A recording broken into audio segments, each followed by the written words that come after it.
Hello and अस्सलाम वालेकुम everyone. आज मैं आपसे शेयर करने वाली हूँ आर्टिफिशियल दही बनाने की रेसिपी। मार्केट में जो चना चाट या दही भल्ले मिलते हैं तो उनमें यही वाला दही इस्तेमाल किया जाता है। तो यहाँ पर आप जो बूंदी चाट की रेसिपी देख रहे हैं, मैंने इसको इसी दही से तैयार किया है। 1 कप दही से हम 1.5 kg दही कैसे बना सकते हैं। रेसिपी को आप बजट फ्रेंडली और रमज़ान फ्रेंडली भी बोल सकते हैं। तो आइए रेसिपी की तरफ चलते हैं। यहाँ पर मेरे पास मौजूद है 1 कप दही और इस 1 कप दही को हमने फ्रीज़र में रखना है तकरीबन 15 से 20 मिनट के लिए, ताकि दही अच्छे से चिल हो जाए। फ्रीज़र में रखने से पहले हमने दही को अच्छे से विस्क करना है, यानी कि फेंटना है, ताकि इसमें जितनी भी गुठलियाँ हैं वो ख़त्म हो जाए और स्मूथ सा दही तैयार हो जाए। दही को यहाँ पर मैंने अच्छे से फेंट लिया है और अब इसको मैं रख रही हूँ जी फ्रीज़र में। तो आइए अब चलते हैं सेकेंड स्टेप की तरफ। तो यहाँ पर मेरे पास मौजूद है जी 5 table spoon cornflour. 5 table spoon cornflour में हमने तकरीबन 1 कप पानी का शामिल करना है और इसको अच्छे से विस्क करना है।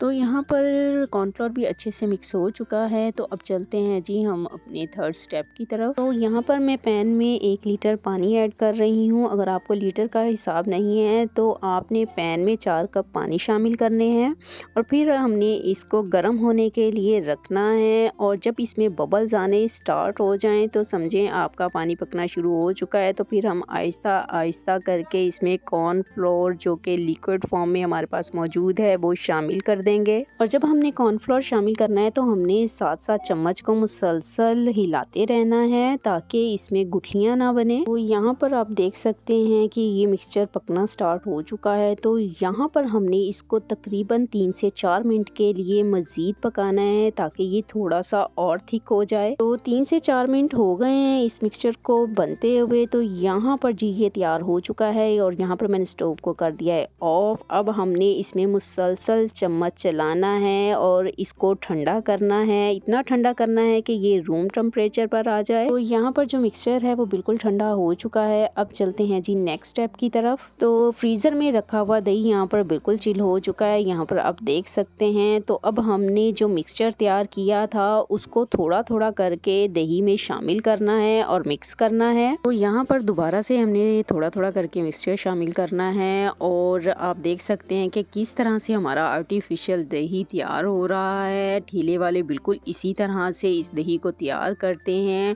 तो ये दही जी बिल्कुल तैयार हो चुका है। तो घर में आपके कोई भी पहचान नहीं पाएगा कि ये आर्टिफिशियल दही है या फिर वो दही है जो आपने खुद घर में बनाया है या फिर बाज़ार से मंगवाया है। यकीन जानिए इसमें पहचान करना बहुत ही मुश्किल हो जाता है। वीडियो पसंद आई है तो वीडियो को लाइक करें, शेयर करें और चैनल को सब्सक्राइब करना मत भूलिएगा। यहाँ पर अब मैं आर्टिफिशियल दही से दही बूंदी तैयार कर रही हूँ। दही बूंदी की रेसिपी मैं शेयर कर चुकी हूँ, इसका लिंक मैं आपको डिस्क्रिप्शन बॉक्स में दे दूँगी। तो यहाँ पर मैंने दही में थोड़ा सा पानी मिक्स करके इसको थोड़ा सा पतला किया है। और अगर आप दही में थोड़ी सी खटास चाहते हैं तो आप इसमें थोड़ी सी टाटरी भी शामिल कर सकते हैं, क्योंकि कुछ लोग दही को थोड़ा सा खट्टा खाना पसंद करते हैं, लेकिन ये वाला दही बहुत ही मीठा और बहुत ही आला है।